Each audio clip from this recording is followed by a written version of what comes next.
নমস্কাৰ বন্ধুসকল, মোৰ নাম প্ৰবল দাস আৰু আপোনাক আজিৰ ভিডিঅ'টোলৈ স্বাগতম জনাইছোঁ। 1 ঘণ্টাত ইউটিউবত গোটেই পৃথিৱীখনত হাজাৰ হাজাৰ ভিডিঅ' আপলোড হয়। প্ৰত্যেক ঘণ্টাই ঘণ্টাই হাজাৰ হাজাৰ ভিডিঅ' আপলোড হৈ আছে। ইউটিউবে আপোনাক এটা সীমা পাৰ হোৱাৰ পিছত আপোনাৰ চেনেলটোৰ আপোনাক ইউটিউবে পইচা দিয়ে। চ' সেইকাৰণে বহুত মানুহে চেষ্টা কৰে যে ইউটিউবৰ পৰা এটা ইনকাম আৰ্ণ কৰিবৰ কাৰণে। এতিয়া আপোনাৰ এটা মনত কেতিয়াবা প্ৰশ্ন আহিছেনে যে ইমান যে মানুহক ইউটিউবে পইচা দিয়ে, এনেকুৱা কোন হয় যাক ইউটিউবে আটাইতকৈ বেছি পইচা দিয়ে, বা ইউটিউবৰ পৰা কোনে আটাইতকৈ বেছি পইচা অৰ্জন কৰিব পাৰি আছে? আমি এই ভিডিঅ'টোত সেইটো টপিকৰ ওপৰতে কথা পাতিম। এখন আমেৰিকাত মেগাজিন আছে ফ'ৰ্বছ বুলি, এখন বিজনেছ মেগাজিন, আৰু এই আমেৰিকাৰ মেগাজিনখন পৃথিৱীৰ বহুত বিখ্যাত মেগাজিন। তেওঁলোকে কি কৰে, প্ৰত্যেক বছৰে তেওঁলোকে এটা ছাৰ্ভে এটা কৰে, তেওঁলোকৰ নিজৰ হিচাপ কৰি উলিয়াই যে ইউটিউবৰ পৰা কোনে আটাইতকৈ বেছি পইচা ইনকাম কৰি আছে। ঠিক তেনেকুৱা এটা হিচাপ তেওঁলোকে জুন 2020 কৰিছিল। জুন 2019 পৰা জুন 2020 ভিতৰত কোনে আটাইতকৈ বেছি ইনকাম কৰিছে ইউটিউবৰ পৰা। চ' আপোনাৰ মতেৰে আপুনি এটা গেছ কৰক, কোন হ'ব পাৰে? পিউডিপাই, বিবিকি ফাইন্স, মিষ্টাৰ বিষ্ট? নহয়, এওঁলোকৰ কোনো নহয়। সেই চেনেলটো, যিটো চেনেলে আটাইতকৈ বেছি পাইছিলে ইনকাম তেওঁলোকৰ হিচাপ মতে, সেই চেনেলটোৰ নাম হ'ল ৰিয়ানছ ৱৰ্ল্ড। এই ৰিয়ানছ ৱৰ্ল্ডটোৰ চেনেলটোৰ মালিক ৰিয়ান কাজি, আমেৰিকাৰ এজন 9 বছৰীয়া ল'ৰা। হয়, 9 বছৰ বয়সৰ ল'ৰা এজন ৰিয়ান কাজি। তেওঁ পৃথিৱীৰ আটাইতকৈ ধনী মানুহ, মানে ইউটিউবৰ পৰা বহুত বেছি ইনকাম কৰিব পৰা মানুহবিলাকৰ ভিতৰত তেওঁ চবতকৈ বেছি পইচা পাইছে।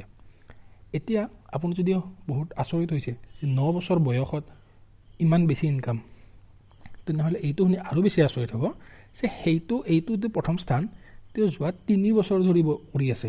মানে 7 বছৰ বয়সতো তেওঁ প্ৰথমত আছিলে, 8 বছৰ বয়সতো, 9 বছৰ বয়সতো।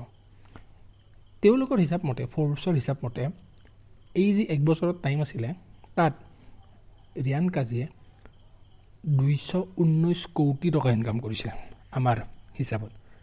US ডলাৰত $29.5 million.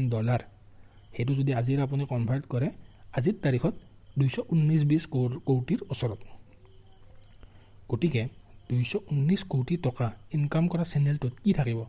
তেওঁ পৃথিৱীৰ বহুত ঠাইত ফুৰি তেওঁ ভিডিঅ' বনাব লাগিব যাতে মানুহে চাইছে, বহুত টেকনিকেলি কিবা জ্ঞান দিব লাগিব যাতে মানুহে চাইছে, ৰাইট?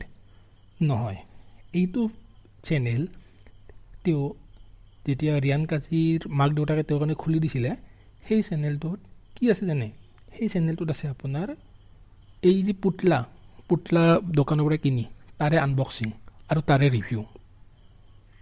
আপুনি পুতলা এটা সৰু বাচ্ছা এটাই কিনিলে, সেই গাড়ী এখন কিনিলে, গাড়ীখন চলাই এইখন গাড়ী এনেকুৱা ভাল বেয়া, তাৰে ৰিভিউ এইটো চেনেলত আছে।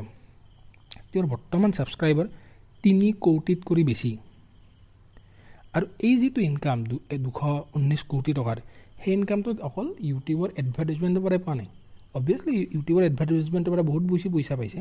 তাৰ লগতে এই যে ৰিয়ানছ ৱৰ্ল্ড নামটো, সেই নামটো ইউজ কৰিছে বহুত কোম্পানীয়ে নিজৰ বস্তুত।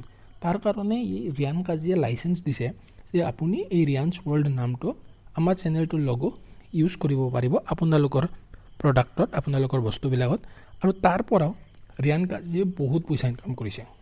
চ' যেতিয়া ৰিয়ানছ ৱৰ্ল্ড লগোটো এটা টি চাৰ্টত লগোৱা হয়, সৰু ল'ৰাই দেখিলে তেওঁ ভাবিব অবভিয়াছলি, ৰাইট, এইটো টি চাৰ্ট মই লওঁ কাৰণ ইয়াত এইটো চেনেলটো মই চাইছোঁ, ভাল লাগে ৰিয়ানক, সেইকাৰণে মই লওঁ। তেনেকৈ বহুত কোম্পানীৰ বহুত বিক্ৰী বাঢ়িছে, আৰু ৰিয়ান কাজিয়ে এনেকুৱা লাইচেঞ্চ দিও বহুত কোটি টকা ইনকাম কৰিছে। গতিকে আপুনি ভাবক যে পৃথিৱীখনৰ মানুহে কিমান ষ্টাইলত ইনকাম কৰি আছে। আপুনি ভাবি থকাৰ সময়তে মই আপোনালোকৰ পৰা বিদায় লৈছোঁ। যদি ভিডিঅ'টো ভাল লাগিছে, কিবা শিকিব পাইছে, আমাক ছাবস্ক্ৰাইব কৰিবলৈ নাপাহৰিব। ধন্যবাদ।